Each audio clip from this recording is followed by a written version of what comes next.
When you leave for real, when there are no more tears, no more begging, no more reactions, no more waiting for anything from them, the first thing that happens inside a narcissist's mind isn't anger. It's a silent, paralyzing shock. It's the moment they realize that this time, you're not playing the silent game, not creating a challenge, not waiting for them to change. You disappear in a way they cannot decode. To them, the world does not operate through connection or understanding, it operates through reflection. When you were there, you reflected back to them an identity they clung to. When you leave, that mirror is gone, and they are forced to face the emptiness where a true self should have existed, but never did. Jung calls this the cracking of the persona. The moment the social mask a narcissist builds for survival loses its energy source. The persona is not their true self. It is only a structure kept alive by the attention and reactions of others, especially yours. Once you pull that energy away, the mask begins to fracture at its weakest points. And through those cracks, the thing they fear the most starts to surface. The unrecognized shadow. They fall into what psychology calls an identity vacuum. A void where a sense of self should be, restless without knowing why, unable to sleep, unable to concentrate, unable to tolerate silence. Because silence, to them, is not the absence of sound, it is the echo of a self that has no shape. A normal person losing someone important feels pain in a human way. But a narcissist doesn't hurt because you left. They hurt because without you, they don't know who they are. Worse, they will never admit it. Instead, they desperately search for any signal to cling to, checking if you're online, rereading old messages, scrutinizing every tiny change in your behavior, trying to guess where you are, whether you're happy. And every sign of your silence becomes proof that they are no longer the center of your world, something they cannot bear. This is the beginning of the deadliest phase, because this first crack leads to all the dangerous behaviors that follow. Irrational anger, desperate hoovering, smearing, attempts to regain control, or even more subtle, manipulation. But to understand the danger that is about to unfold, you must first recognize this truth. When you leave, they do not lose love. They lose their survival mechanism. And when a human being loses their mechanism of survival, the most primal darkness within them begins to awaken. When the shock of losing their reflective mirror no longer keeps them frozen, the narcissist enters the second stage. A stage many people mistakenly confuse with they're angry because they loved, when in reality it is the fury of entitlement being stripped away. This is not the anger of a broken heart, but the anger of an ego used to being indulged, centered, and treated as the axis of the world. In Jungian psychology, the narcissist's rage comes from a direct collision between the persona and the shadow. When you are still there, they had a place to dump their darkness, a target to manipulate, a source of energy to sustain their self-illusion. When you vanish completely, that darkness has nowhere to go, and it turns inward to consume them. From here, anger begins to form, not from longing, but from the collapse of power. They lose the ability to control your reactions. They lose the ability to predict your behavior. They lose the ability to manipulate your emotions. They lose the ability to use silence to punish you. They lose the ability to make you bend, explain, try harder, or blame yourself.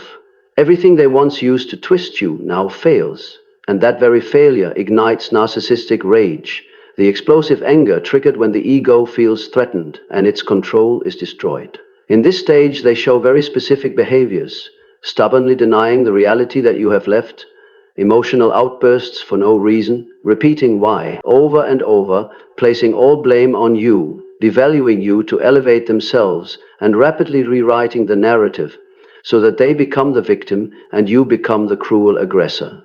This is also when they unconsciously activate the Davo pattern: deny, attack, reverse, victim, and offender. They deny every harmful thing they ever did. They attack you with words designed to break you down, and they reverse the story, making you the one at fault, the heartless one, the abandoner, while they play the role of the deeply wounded victim. But beneath that rage is not lost love, it is a primal fear. The fear of invisibility, the fear of having no reflection, the fear of not existing. To them, you are not just a lover or companion, you are the anchor of their identity. When you leave, the anchor snaps, and when the anchor snaps, they drift in a sea of darkness they have no skills to face. This is what makes their anger sharper, more manipulative, and sometimes more dangerous than any stage before. Because this anger is not directed at you as a person, it is directed at you as a symbol of lost power, and power is the only thing they truly care about. This is only the beginning. Because right after the rage explodes, they enter an even more dangerous stage, the phase of extreme hoovering, where they use every psychological weapon, memory, promise, and emotional script, to reclaim the thing they fear losing most, their ability to control you. When this point is reached, they shift strategies, from attacking to pulling you back in, from explosive anger to subtle, calculated control. This is the era of hoovering. But not the kind of hoovering you saw during past breakups or emotional outbursts. This time, when they realize you have truly left, hoovering becomes something like a desperate ritual meant to summon back the unconscious contract between the two of you, an attempt to reactivate the emotional cord they believed they could bend forever. Psychologically, hoovering is not simply texting again, apologizing, or asking to reconcile. It is a sophisticated strategy built on the emotional data they gathered about you throughout the entire relationship.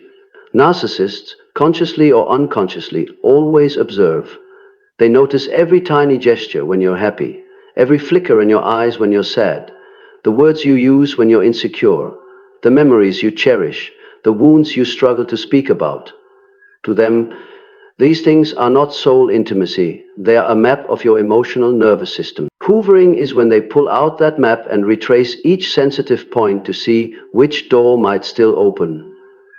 What makes this stage deadly is not the external action, a message, a call, a long email, an apology, but the fact that it targets the most vulnerable yet beautiful parts of you, your compassion, your need to be understood, your fear of loneliness, your nostalgia for when things were good, your belief that people can change. An empath never loves only with logic, they love with memory, with subtle perception, with those small moments that once convinced them, with this person, I feel seen. Hoovering is designed to recreate that feeling, not to heal, but to create the illusion that the cycle can begin again, this time better, this time more mature, this time we've both changed. In reality, hoovering is layered performance. On the surface, it may look like remorse, lines such as, I've been doing a lot of thinking, I finally see how wrong I was. Only without you did I realize how important you are. I've been in therapy / meditating / reading, and I want to start over the right way. These statements sound reasonable, even self-aware.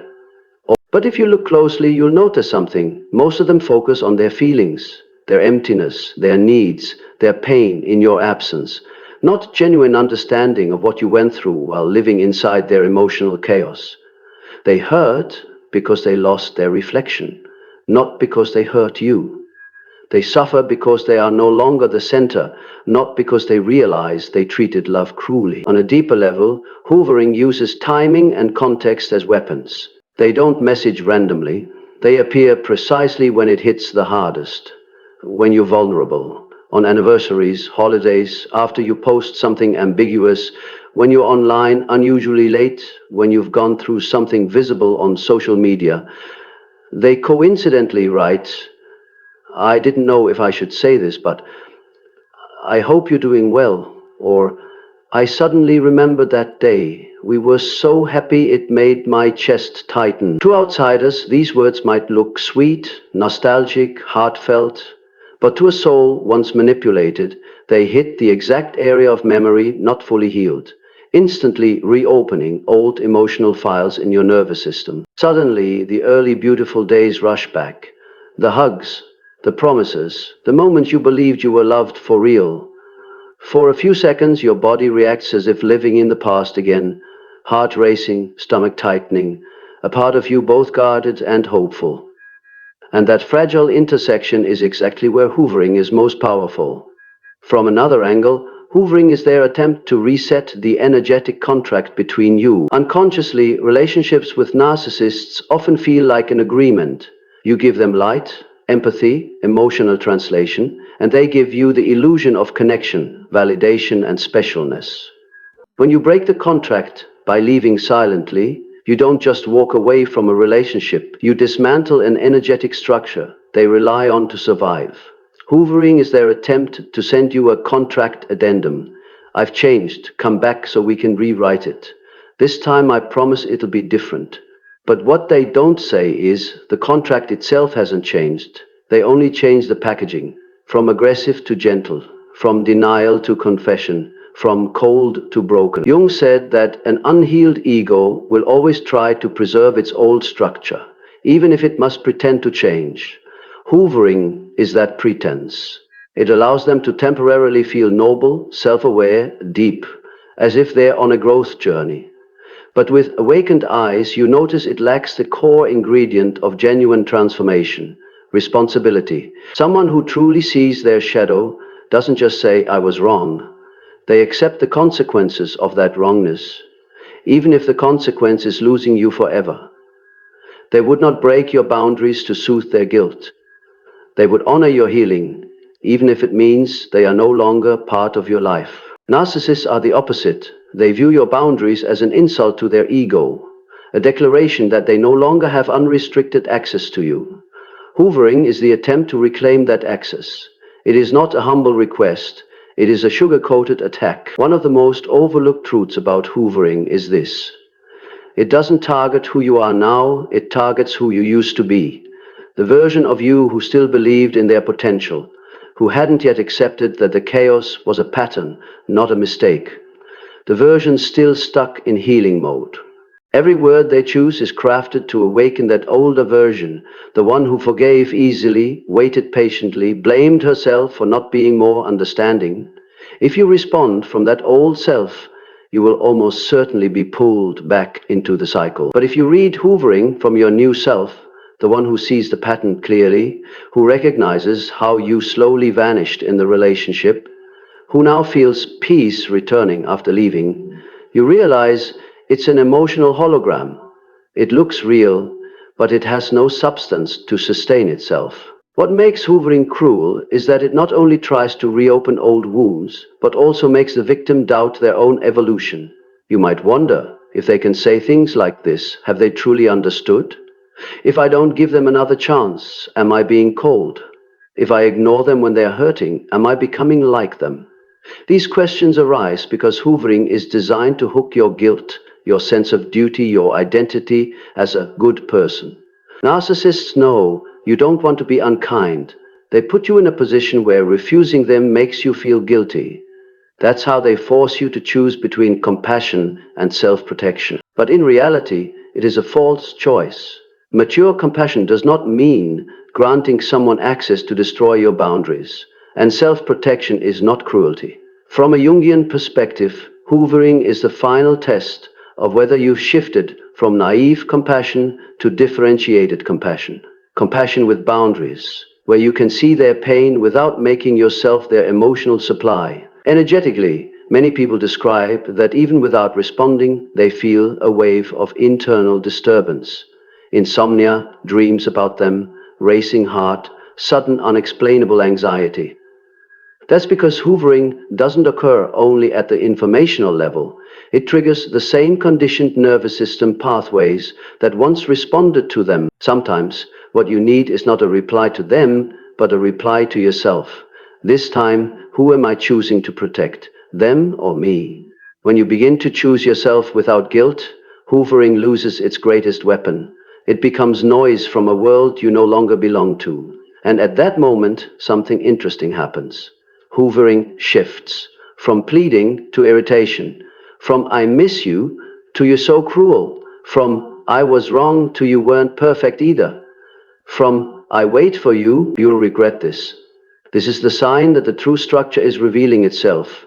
Behind the romantic mist, the power dynamic remains unchanged.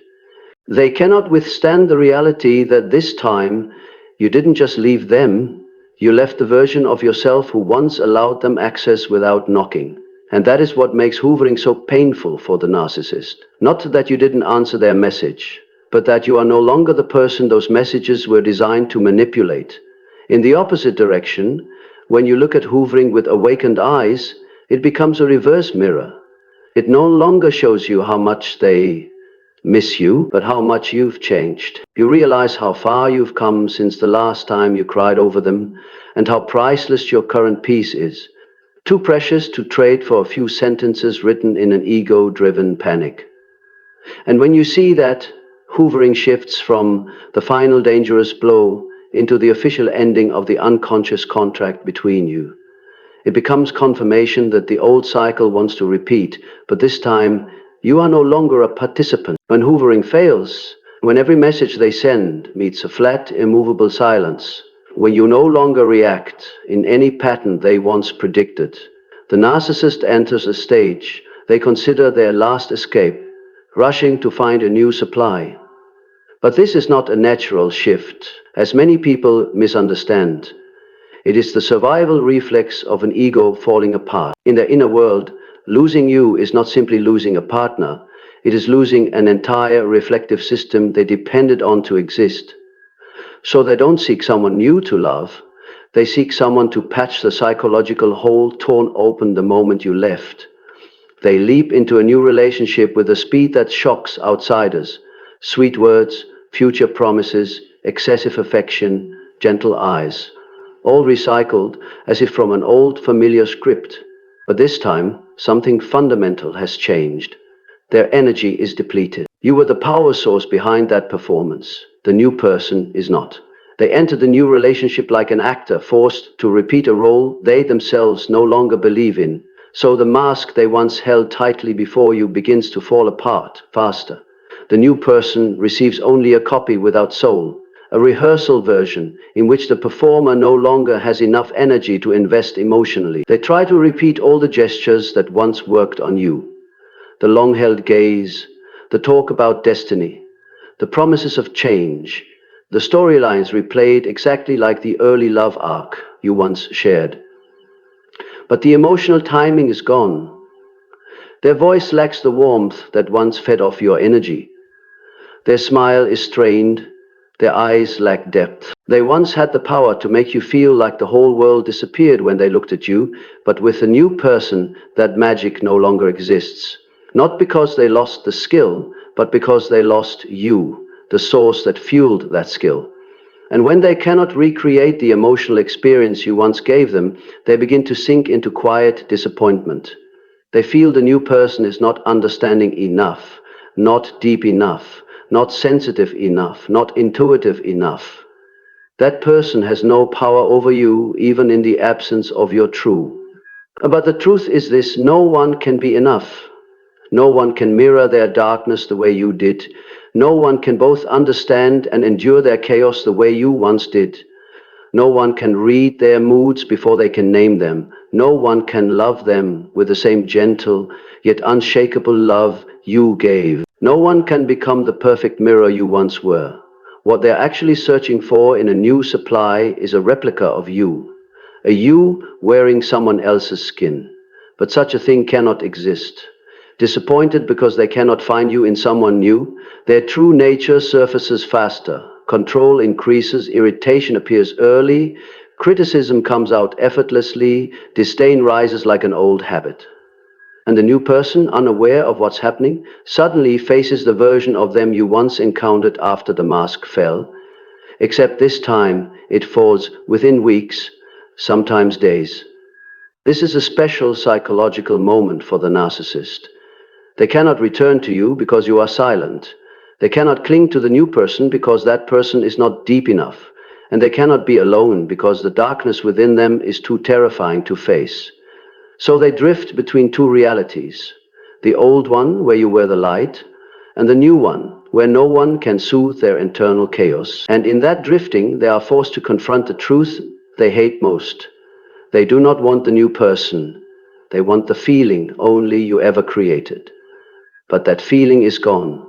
You are gone. And your absence, your absolute, complete, unwavering silence, becomes a mirror reflecting the emptiness they have been running from their entire life.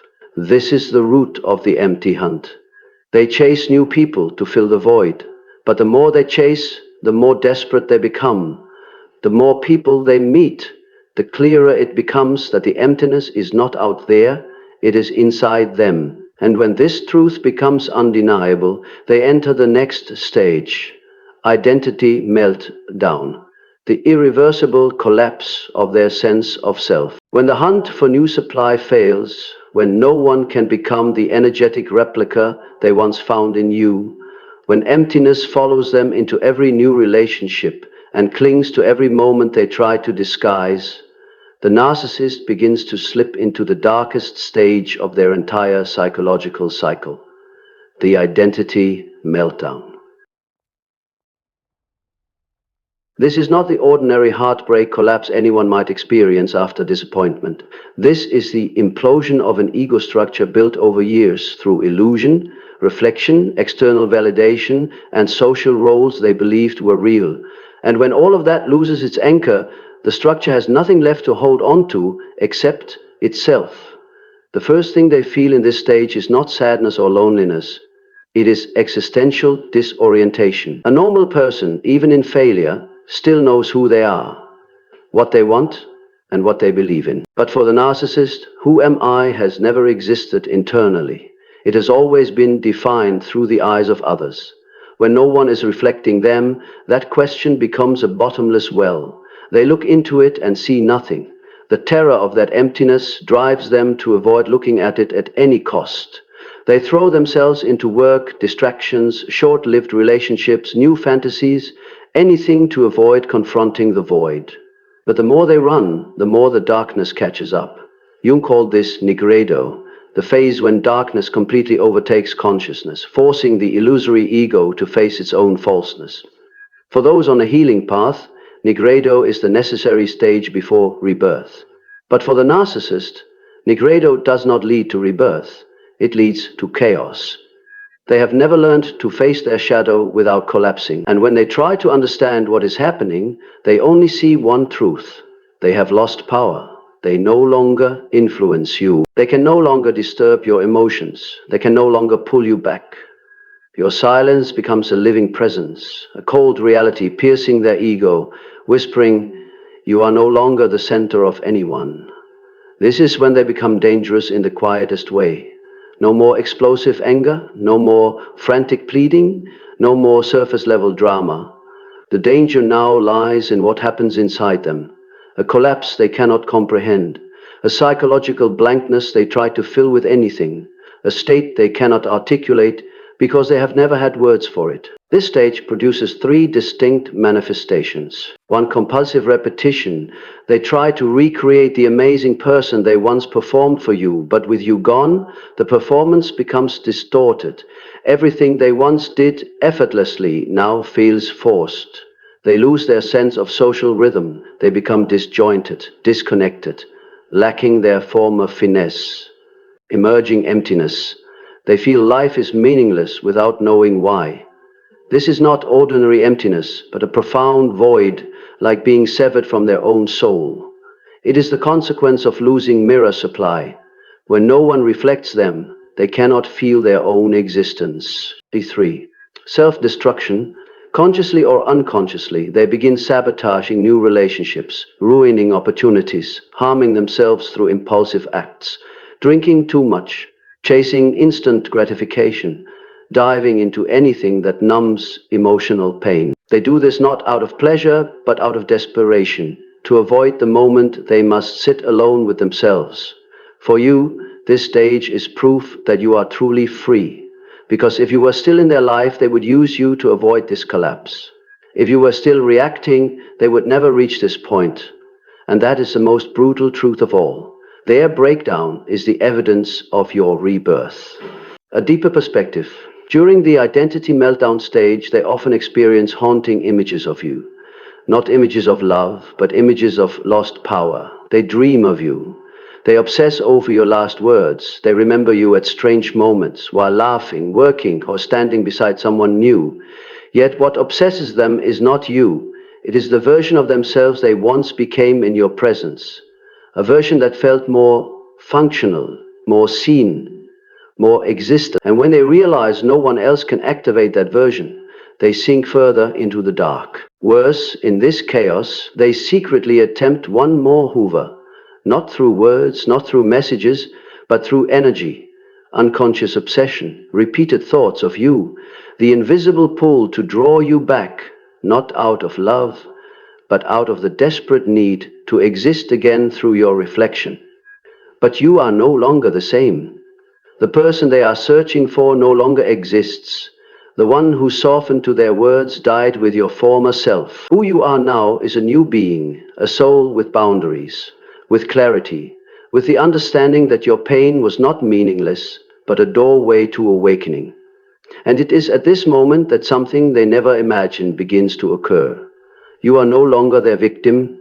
You become the witness of their collapse. As their identity crumbles from within and every new supply fails miserably to recreate the feeling only you ever provided, the narcissist does the only thing their dying ego can think of. They come back. But this return is nothing like the ones before. Not teary messages, not empty apologies, not explosive rage meant to punish you. This return is driven by the deepest terror inside them, the terror of an ego melting down, losing the ability to exist without someone reflecting it. They do not return because they love you, not because they regret, not because they truly want to change. A narcissist returns because they need the version of themselves that existed through you. They return because they lost the feeling of being alive that you once gave them. To them, you were never just a person. You were the mirror that proved they had value. Without that mirror, they are forced to face the void Jung called the unintegrated shadow, the buried self beneath the mask, the part they avoided their whole life. When they can no longer run from it, they seek the only person who ever made that void less terrifying. You. And they will not return as the obvious danger you once escaped. They return in a new form, more subtle, even alluring. They might accidentally reappear in your life as if the universe arranged it, a vague message, a familiar question, a song they know you like. Not because they miss you, but to test whether the door is truly closed. If they sense even a crack, they shift forms. Suddenly, the mature man, the changed woman. They say things filled with self-awareness as if they've undergone a spiritual awakening. Tagian, we can have done a spiritual awakening. They talk about therapy, meditation, healing journeys. They even admit their faults, analyze their toxic patterns, speak about childhood wounds as if opening their real heart. But the strange part is this. They analyze themselves brilliantly, yet almost never mention the pain you went through. They don't care about your wounds. They care about whether you still have enough empathy to let them in. And if sweetness doesn't work, they change strategy. They may become desperate, presenting a shattered version of themselves. They are depressed, lost, sleepless, unable to function. But the pain they describe is not the pain of lost love. It is the panic of an ego starving without its reflection. In every version of their return, the goal is always the same, to pull you back into the role you once played in their life, the comforter, the empath, the healer, the mirror, the container. When they return and no longer find the old you, when you don't react, don't tremble, don't take responsibility for healing them, they become confused. And that confusion triggers their most primal fear, the fear of being forgotten. In the narcissist's psychology, to be forgotten is not just painful, it is equivalent to non-existence. Your silence is not just silence. It is the message that they are no longer the center of anyone's world.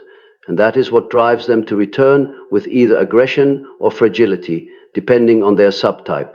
But no matter how they return, one truth never changes. They are not coming back for you. They are coming back for themselves. And the greatest danger lies here. This return is not to preserve love, but to reclaim power. It is not to rebuild the future, but to escape the collapse of a past they never dared to face. This return is the final reflex of an ego dying in a darkness only you once knew how to soothe. The narcissist does not fear losing you. They fear losing the version of themselves that existed when you were there. And you must see this clearly. So you never again become the mirror they use to resurrect their ego, instead of learning to build one of their own.